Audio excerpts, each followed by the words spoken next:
Hi, Assalamualaikum. Let's begin our topic with introduction. The cardiovascular system, known as the circulatory system, is responsible for circulating blood throughout the body, includes the heart, blood vessels, arteries, veins and capillaries, and blood.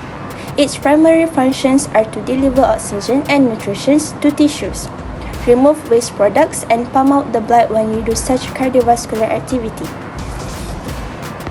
Alright, shout out to Amna for the introduction. Now, I will be taking over this presentation by presenting the structure and anatomy of the cardiovascular system. To begin, the cardiovascular system consists of the heart, with its interpret pipe that transfers the whole human body, carrying blood that provide for basic function of human cells and organs. And there are three parts of cardiovascular system, which are heart, blood and blood vessels. And there are three types of circuits, which are, the first one is the pulmonary circuit, the one that carries blood without oxygen from the heart to the lungs, and it can return oxygenated blood to the heart. The second one is the symptomatic circuit. This one allows blood to travels from the heart to the rest of the body and picks up waste products as the body use up the oxygen. The last one is the coronary circuit. This refers to your heart arteries and it provides the heart muscle with oxygenated blood. Alright, and secondly, there are three types of blood vessels, which are, the first one is the arteries. This one function to carry oxygenated blood away from your heart and flow it to every part of your body.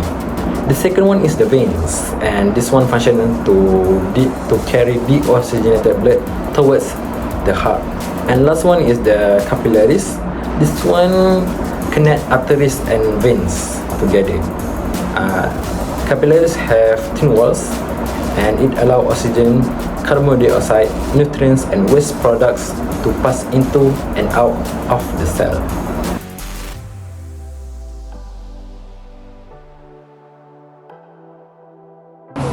The function of cardiovascular system is to provide adequate circulation of blood through the body. There are two types of circulation. The first type of circulation of blood is pulmonary circulation. It provides oxygenation of the blood. Next, the second type is systematic circulation. It provides oxygenated blood and nutrients to reach to the rest of the body. Other than that, the function of cardiovascular system also transport oxygen, nutrients, hormones, and waste products throughout the body. Moreover, it also regulates body temperature, maintain fluid balance, and support the immune system.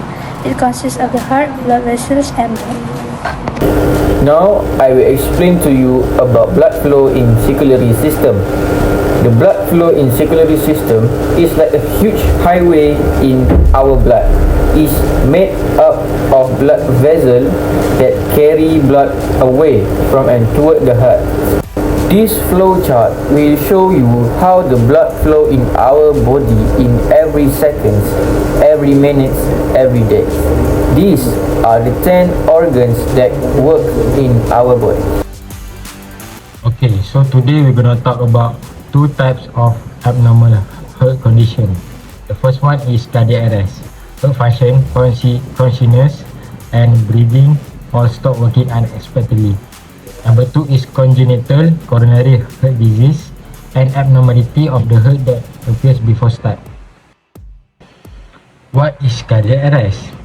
Cardiac arrest causes heart condition like coronary artery disease or heart attack, electrolyte imbalance, genetic heart disorders, drug abuse, severe trauma or injury.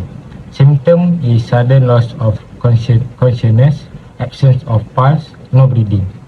Okay, now let's watch 1-minute video about what happened during cardiac arrest. In the most common cause of cardiac arrest, the two main pumping heart just stop pumping due to a change in the heart's electrical system. It's a condition called asystole. More often, the ventricles start quivering. They look just like a bag of wriggling worms. They don't accomplish anything. They don't pump blood. This is called ventricular fibrillation. Often ventricular fibrillation begins with the ventricles suddenly pumping very fast, 2 to 4 times faster than normal. This is called ventricular tachycardia. Blood is still circulating, but if ventricular tachycardia turns into ventricular fibrillation, the heart no longer pumps. If the heart stops pumping for more than several minutes, a person dies. Fortunately, the heart sometimes can be started up again.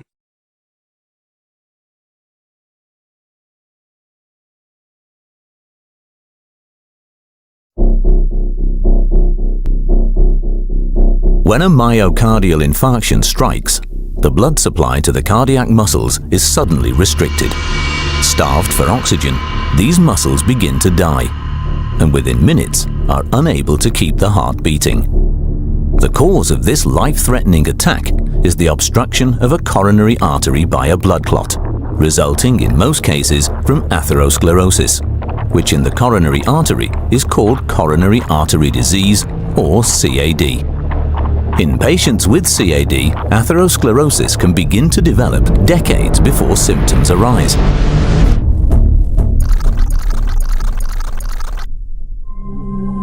Since atherosclerotic plaques grow slowly.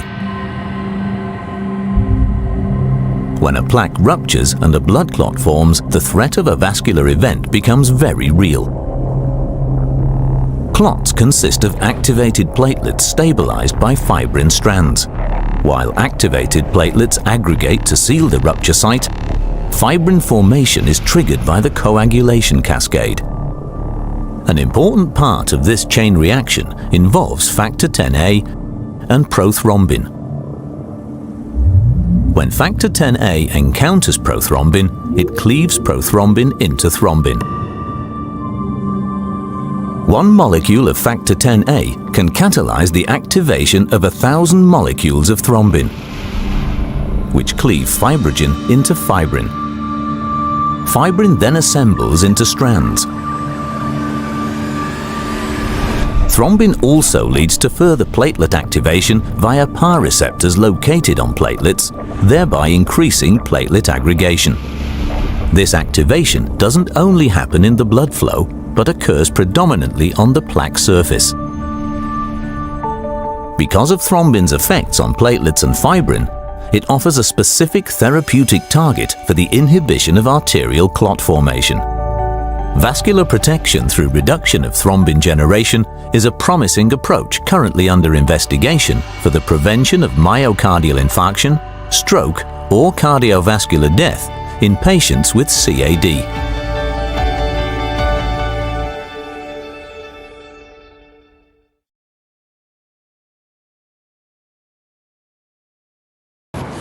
Here are some ways to keep your cardiovascular system in good shape.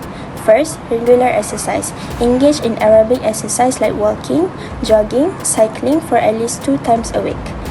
Second, healthy diet. Eat a balanced diet in fruits, vegetables, protein and lean proteins. Lastly, get enough sleep. Sleep for 7 to 9 hours of quality sleep per night. Poor sleep habits can contribute to hypertension and obesity.